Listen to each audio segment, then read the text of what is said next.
Hello, this is Dr. Jim MacGregor. This is my second video in the series on lifestyle choices and long-term health. Focusing in this video on botanical supplements and herbal remedies and why they may not be as safe as you think, because I think this is a particularly important area. And I was motivated to do this video series, and particularly this video, by my career in food and drug safety evaluation and regulation, which revealed to me that public perception of risks is often the opposite of reality. So my experience included leadership positions at the Food and Drug Administration, the U.S. Department of Agriculture, former Stanford Research Institute or SI International, and 17 years of consulting for international food and drug companies. I'll just give two examples that influenced me to undertake my book in this video series. First, in my first job at USDA, I learned that all plants make many defensive chemicals and that all food crops have been bred to reduce their toxicity and increase their yield. And in fact, this is a form of genetic engineering, selective breeding of plants to change the traits to those we would like them to have. Secondly, while I was at the FDA, I served on a committee that evaluated adverse event reports from botanical supplements. One of the first cases we encountered was the death of a healthy teenager, and this was illustrative of the limitations of the botanical laws in contrast to those on foods and drugs, which I'd been working on previously, and also illustrated the problems with restrictions on FDA resources in pursuing problems with botanical supplements. So I'm going to start with some misconceptions, and you can think about what you think about these things, but many people think that natural products are just inherently safe, and the botanical supplements and natural remedies are not only safe alternatives, but preferable alternatives to conventional pharmaceuticals. Many people focus on the perceived risk of synthetic food additives and pesticide residues, believe that those are a major risk. And a corollary to that thinking is that organic and genetically modified foods, genetically modified free food products are more helpful than conventional foods and should be avoided. That the pesticide should be avoided and you should go organic and GMO free. Some people even think natural plant foods are chemical free. The reality, however, is that in fact many natural products can be sold with little or even no safety testing at all. Synthetic food additives and pesticide residues, in contrast, must be very thoroughly tested before they can be sold, and this testing must be done by the organization selling the ingredients or the products. Organic and GMO foods, in fact, have not been shown to be more healthful than conventional foods, and I won't have time to talk about that too much, but I'll touch on it a little bit, and if you have questions about it, ask at the end. And finally, I want to make the point that my first job at the U.S. Department of Agriculture, we did a lot of work on potential new agricultural crops and products, and there I learned that all plants make their own pest deterrents. And as a matter of fact, it's estimated that our intake of natural pesticides produced by plants is quite a bit larger than the residues that occur in foods from the use of pesticides in their production of conventional foods. So why am I focusing particularly on botanical supplements and herbal remedies? It's because they present a particular risk because they're regulated by a special law different than the Food, Drug, and Cosmetic Act and the Pesticide Regulatory Act. They're regulated under the Dietary Supplement Health and Education Act, passed in 1994. And this law has provisions that, number one, allow any botanical supplement product that was on the market before 1994 to be sold with no safety testing at all.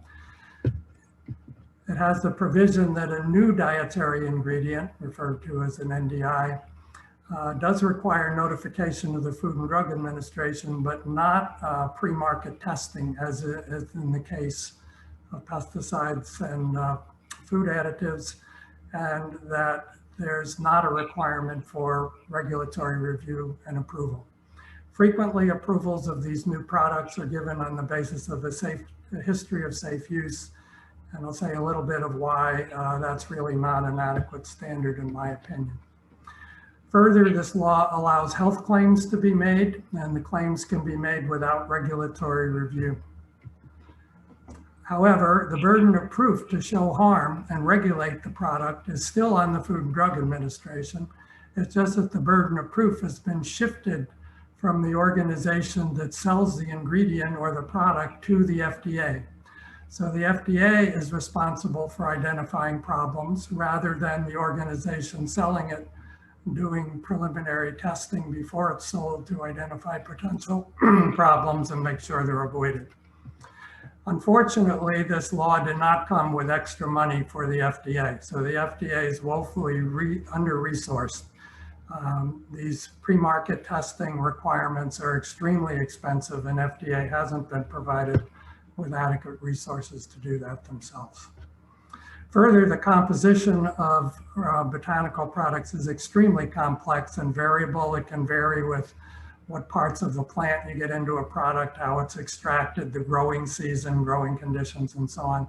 And the identity standards are not required to be as rigorously established. This is the case for foods, drugs, food additives, and even pesticides. It's also important because of the widespread use of supplements. It's estimated that about 77% of US adults take dietary supplements. The majority of that are vitamins and minerals, which in fact are a good thing to take.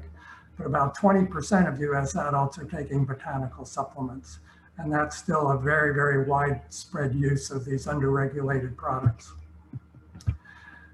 In contrast to botanicals, as I've said, food additives, pharmaceuticals, pesticides, and so on, they're regulated under a different act, the Food, Drug, and Cosmetic Act, or the Federal Insecticide, Fungicide, Rodenticide Act in the case of pesticides. And for those cases before sales allowed, extensive testing to identify potential toxicities is required. Conservative safety margins for the amounts of additives allowed and residues allowed in the food have to be established. These have to be approved and reviewed and approved by the FDA and or EPA. And because of that intensive review, it's extremely unlikely that any potential toxicity will be seen from those types of ingredients. So this slide, just to bring the point home, summarizes what has to be done before different types of products are sold. So food additive, drugs, pesticides have to be extensively tested for general toxicity. They have to be tested for low frequency, long-term effects such as cancer induction, delayed neurotoxicities, reproductive effects. They have to be shown to be effective. There have to be rigorous safety standards and production standards. And these all have to be conducted by the sponsor of the product and reviewed by the regulatory agency and approved before they can be sold. In the case of drugs, there's some additional things you have to do to test for interactions and genetic susceptibilities and so on. In contrast, a botanical that was on the market before 1994, you can essentially put that in a bottle and sell it. If it's a new dietary ingredient, you do have to notify FDA. But usually they get approved under a history of safe use, and I'll say more about that in a moment. So I'm going to breeze through a number of these issues and topics. If you're interested in pursuing these issues in more depth, this is a reference to my book. It's called A Natural Mistake: Why Natural, Organic, and Botanical Products Are Not as Safe as You Think. And it discusses why product risks are often misunderstood, talks about the differences in safety standards across different classes of food and drug products and their ingredients, provides examples of unanticipated toxicities that have occurred, some of the barriers to enforcement that exist, and why even after toxicities have been identified, it often takes a long time to get them off the market. And I talk a little bit about health impacts of dietary and lifestyle factors that have actually been proven to matter. I'll just say a couple brief words about that at the end. So why doesn't a history of safe use guarantee safety? It is because without testing, you don't necessarily even know what toxicity might occur at a little higher dose than has been in widespread use. And because you don't know what the toxicities are, and you don't know at what exposure level they occur, safety margins are not known.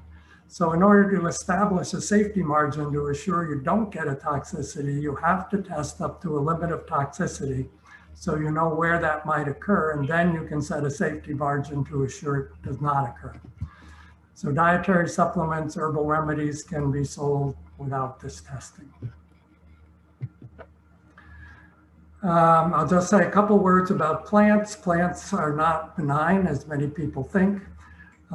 Think about a plant, they're rooted to the ground, they can't fight, they can't run, lots of things are trying to eat them. What do? Some of them grow thorns and thick coverings, but almost all of them make chemicals for defense. They use chemical warfare for defense, they use chemicals for communication, and more than 100,000 specific chemicals that serve these functions have been identified. These chemicals are unique to plants. They generally have biological activity.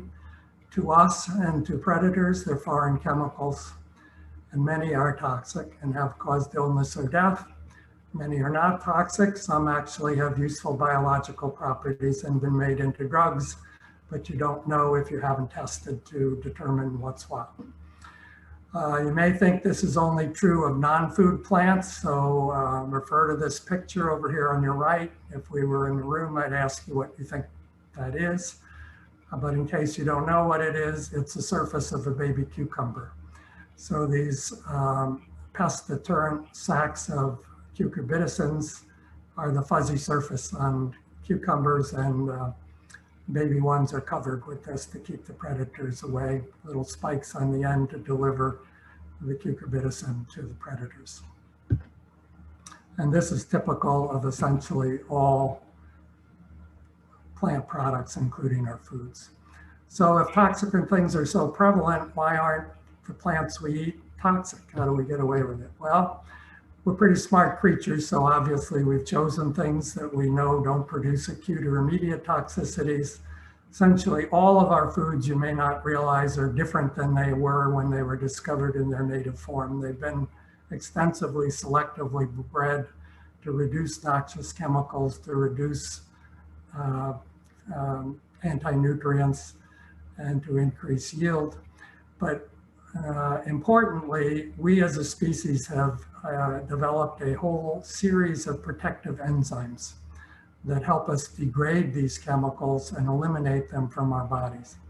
These same protective enzymes and transport systems protect us against toxic effects from drugs, pesticides, environmental chemicals, food additives, and that's good in general, but unfortunately, botanicals can modify some of these protective enzymes, and this has led to sometimes serious interactions with prescription drugs. Here are a couple examples where that's happened. On the left is St. John's wort, a widely used botanical supplement that's been on the market since pre-1994. It stimulates the metabolic activity of these drugs, of these enzymes, and therefore reduces the activity of drugs. So they've had incidents where people that are on an immunosuppressant drug after getting a transplant have actually had rejections of the transplant because they were taking St. John's wort and metabolized the drug. It wasn't effective, and their transplant rejected. Golden seal root and ordinary grapefruit on the right have the opposite effect. They're quite potent inhibitors of these enzymes. And because we have these enzymes and they act on most drugs, if you inhibit the activity, you get a higher exposure than was anticipated because the doses are taken into account how they're metabolized. And if you inhibit the thing that metabolizes it, then your exposure goes higher. And this has sometimes led to toxicities. I don't have time to go into detailed cases really, but here's some examples where plant products have caused serious toxicities. One is kidney failure, urothelial cancers from Aristolochia species. I'll say a little more about that one. Stroke, heart attack, and hypertension from stimulant products and weight loss products and athletic performance products. Ephedra is one of the classic examples of that, where it caused heart attacks, strokes.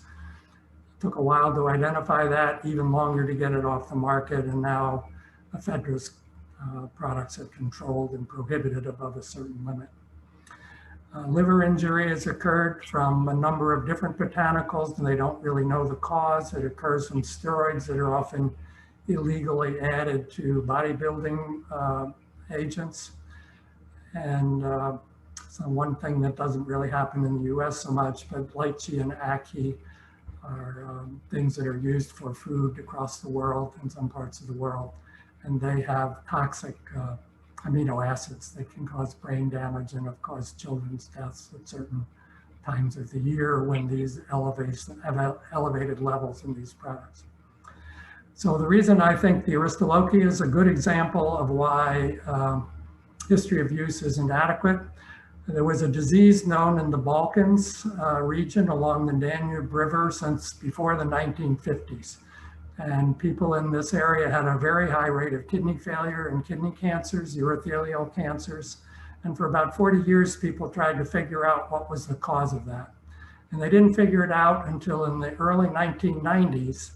There was an incident in Belgium where stroke, heart attack, and hypertension, well, no, I'm wrong. I'm reading my slide. Where these same kidney failures and urothelial cancers occurred in a small group of people, around 100 and some people in Belgium. Because of the seriousness of that outbreak, they studied that in great depth so that they understood what the agent was. It's aristolochic acid. They identified a DNA signature of how this modifies your DNA to cause cancer, so that now you can screen people for this signature and pretty much determine if they've been exposed.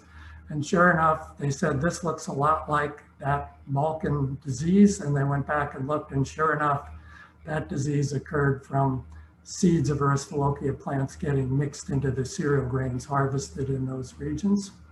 And that's not the end of the story, because now that this is understood, people are looking at traditional Chinese herbs, and aristolochic acid and its analogs occur in a wide variety of traditional herbal products. So this is an ongoing investigation into how much risk there was, and you wouldn't even know to look for that if it hadn't been for these serious incidents that occurred and made people look into it in detail. Some plants and chemicals are toxic only in certain individuals that have particular sensitivities. One of the most classic examples of that is fava beans or broad beans, which are widely consumed as a food throughout the world.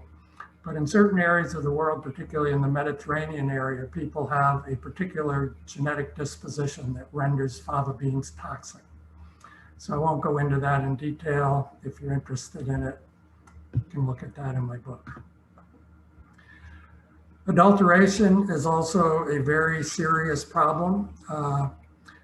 Very often, unscrupulous vendors put bioactive ingredients into herbal products to make them work. It's done illegally. They're not allowed to do that. And this has led to a number of serious toxicities. It's a very common problem among certain classes of botanical supplements, particularly weight loss, athletic performance, and sexual performance products. And the problem is with vasoactive stimulants, cause stroke and heart attacks, appetite suppressants that are used in weight loss materials or products.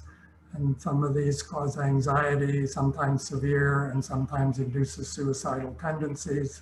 I already mentioned steroids, which cause sexual effects and liver toxicity. And sexual enhancement drugs, they are very commonly added to botanical products that claim to improve male virility.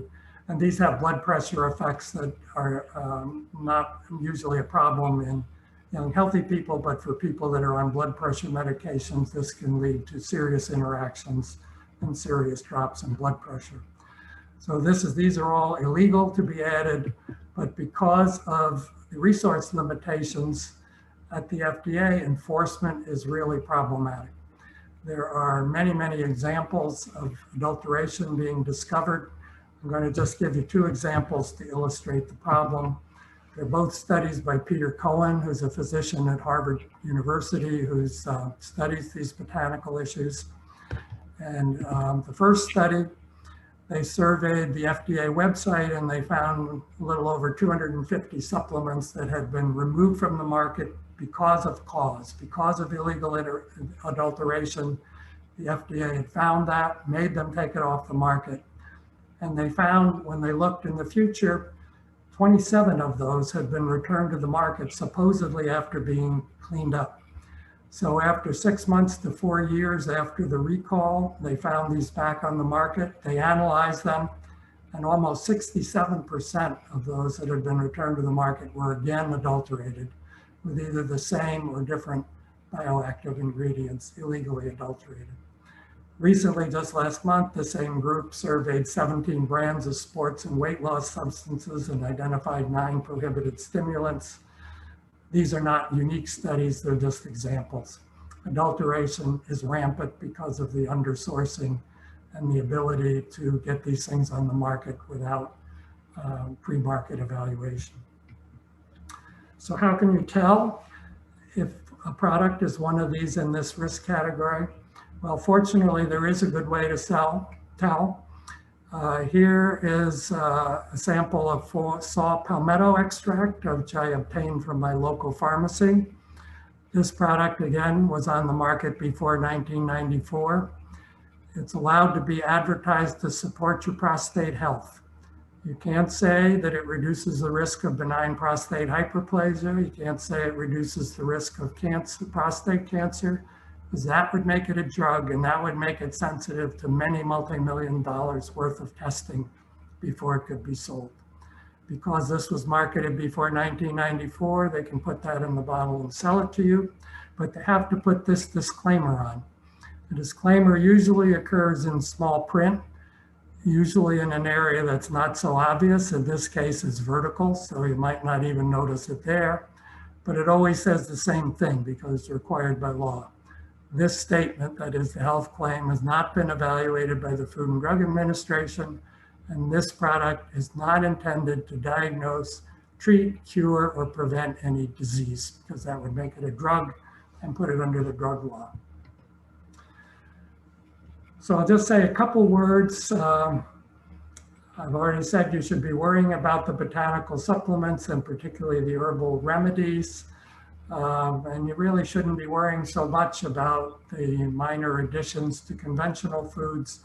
But what you should be paying attention to is your diet, because diet is generally thought to be responsible. Well, about 60% of adults are